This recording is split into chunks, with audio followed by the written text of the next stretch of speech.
राजस्थान के अरावली पहाड़ियों में एक अजीब सन्नाटे में डूबा हुआ खड़ा है भानगढ़ का किला। समय के थपेड़े खाता हुआ ये खंडहर कभी एक शानदार शहर हुआ करता था। आज इसे भारत की सबसे डरावनी जगह के रूप में जाना जाता है। आखिर यहाँ हुआ क्या था? यह विशाल किला अपने मंदिरों, महलों और बाजारों के साथ वीरान पड़ा है। यहाँ का सन्नाटा बहरा कर देने वाला है, जो बस टूटी खिड़कियों से आती हवा की सीटी से ही टूटता है। ढहती दीवारों पर चढ़ी हुई बेलें मानो भूले हुए रहस्यों की फुसफुसाहट कर रही हैं।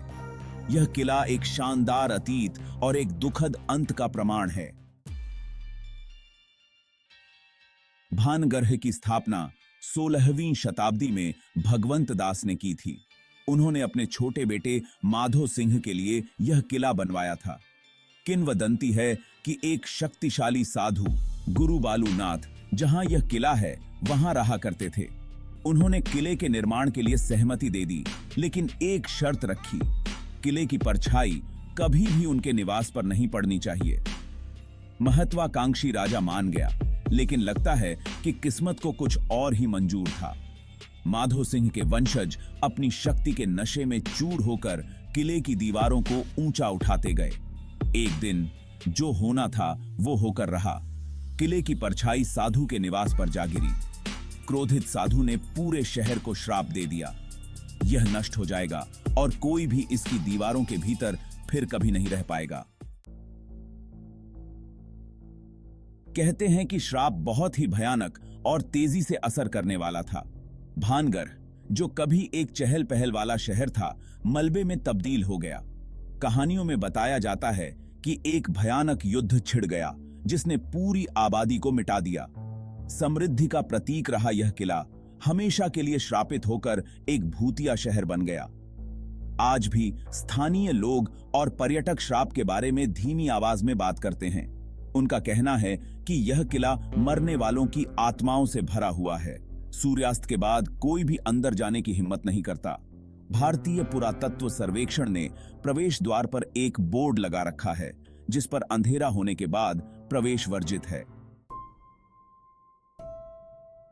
रात में किले में घूमने वाली आत्माओं के बारे में कई किंवदंतियां प्रचलित हैं।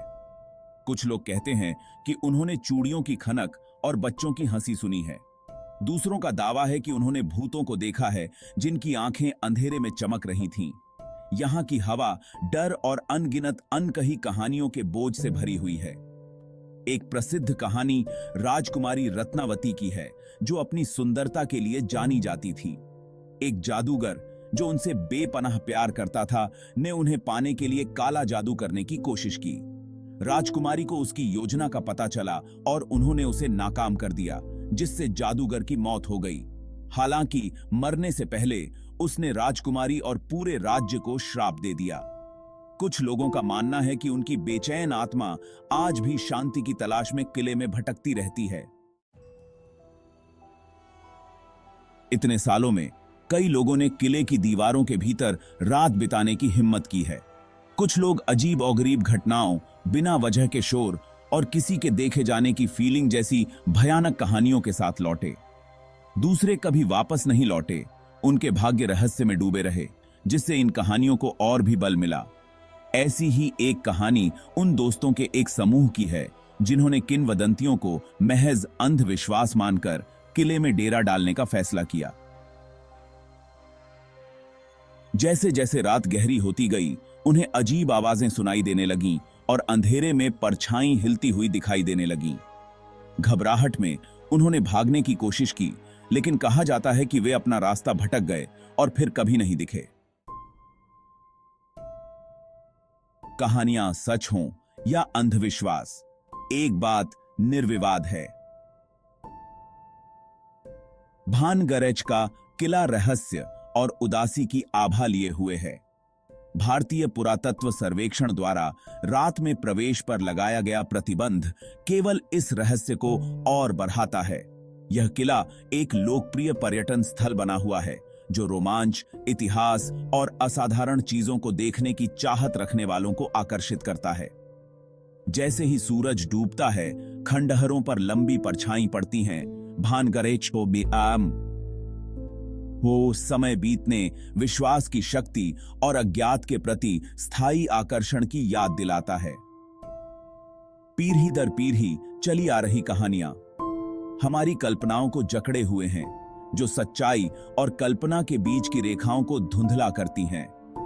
यह किला अपनी खामोशी में रहस्य में डूबे अतीत की फुसफुसाहट करता है, जो हमेशा हमारी सामूहिक चेतना को मोहित करता रहेगा।